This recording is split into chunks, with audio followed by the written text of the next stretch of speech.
Now we will discuss next test in chi-square test. So the name of the test is chi-square test for independence of attributes. So the chi-square test for independence is used to determine if there is a significant relationship between two nominal or categorical variables. The frequency of each category of one nominal variable is compared across the categories of the second nominal variable. The data can be displayed in a contingency table. See, this is the contingency table where A is taken on the row, whereas the second variable, the second category B is taken. So this can be represented with the help of columns. A is again divided into A1, A2 up to AM, and B is divided into B1, B2 up to Bn. So the data can be displayed in a contingency table where each row represents a category for one variable and each column represents a category of the other variable. Suppose, for example, a researcher wants to examine the relation between gender, so male and female, male versus female, and empathy. So where there is a empathy of one instance, whether the empathy is high or low. The chi-square test of independence can be used to examine the relationship. So as you know that each test having four important steps. The step number one is hypothesis testing. The second is nothing but the test statistic.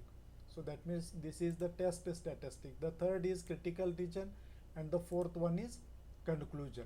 So in this way we can test our hypothesis. So what is the hypothesis in case of test for independence of attributes?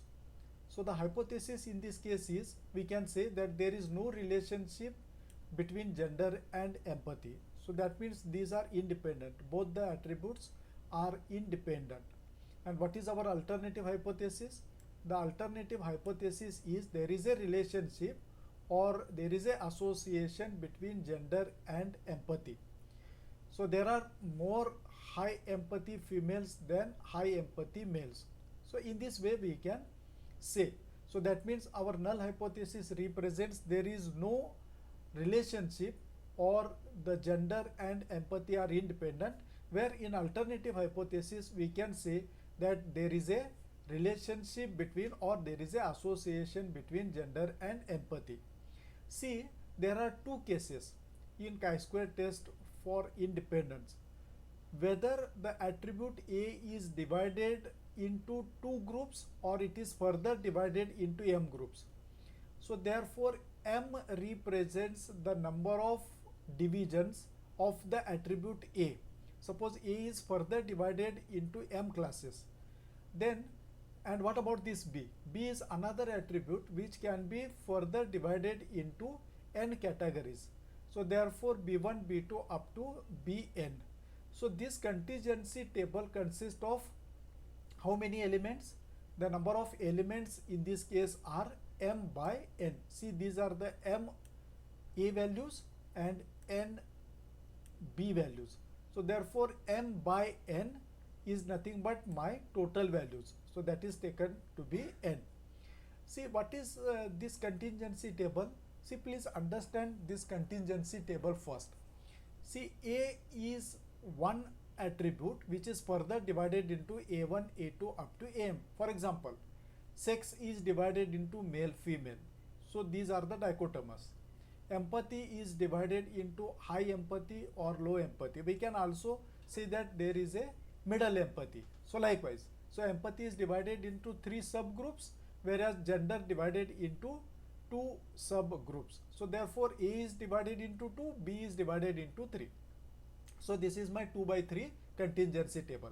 In this example, so we are taking A is divided into m groups, whereas B is divided into n groups. So therefore m by this contingency table is known as m by n contingency table. So what about this O? O stands for observed values. So the frequent, so that means the number of observations which possessing A1 as well as B1. So that is nothing but my O11. So what is this O1J? O1J is nothing but what? The observations which possesses the attribute A1 and this Bj. So this is the joint value of A1 and Bj. So likewise, what about this O22? So O22 represents the value. See, this is my O22, and this O22 represents the observed frequency of the class A2 and B2. So that is my O22. Likewise, we can understand all these observed values. So this is all my observed values, and what is written in this bracketed A1? So bracket indicates frequency. So in this class, A1 class, how many observations are there? So that is my total. So this total represents the first row total. This is my second row total. This is my mth row total. And what about this B1, B2 and Bn? So these are nothing but my column totals. This is second column likewise. And this AI represents frequency of the ith attribute, Bj represents the frequency of the jth attribute, and AI Bj nothing but Oij, frequency of both the attributes AI and Bj. So now calculate expected value of AI Bj. How we can calculate the expected value of AI Bj? So expected frequency is nothing but n multiplied by probability. So this can be calculated by using AI into Bj divided by n. So that is my Eij. So this value is nothing but my Eij. And what is this Eij? Eij is nothing but the expected frequency for the class AI and Bj. So what is my null hypothesis in this case? We can say that the attributes A and B are independent, whereas my alternative hypothesis is attributes A and B are not independent. So fix the level of significance alpha, and now what is my test statistic becomes? The test statistics in this case is chi-square test. And what is the chi-square test? So the same chi-square test of goodness of fit we are using. So summation, double summation. Why this is double summation? Because one summation is on the row side and the second summation is on the column side. So double summation, I takes values from 1 to m, j takes values from 1 to n, Oij minus Eij square divided by Eij. So we need to calculate for each observed value there is a Eij. For each value we should calculate the value of Ei and j. For each value we have to calculate this value Eij. So that means for observed O11 we need to calculate E11. So O12 we have to calculate E12. Likewise we have to calculate all these values and find out the difference between O11 and E11, O12 and E12, likewise square it and divide it by the expected frequency, and finally we have to take the total. So that will gives us the chi-square value. Otherwise we can calculate this value as like this. So this the value same as summation Oij square divided by Eij minus n, and this follows chi-square with m minus 1, n minus 1 alpha. M stands for the number of rows and n stands for the number of columns. And what is the critical region in this case? The critical region is probability of chi-square is greater than or equal to chi-square m minus 1, n minus 1 alpha. Alpha is my level of significance. So either we can take this as a 5% or 1%. And if calculated value is greater than table chi-square, then we need to reject our null hypothesis. Otherwise we have to accept the null hypothesis.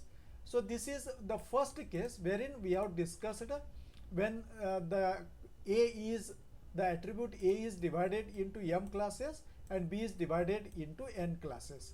So there is one particular case of this that is called as a 2 by 2 contingency table.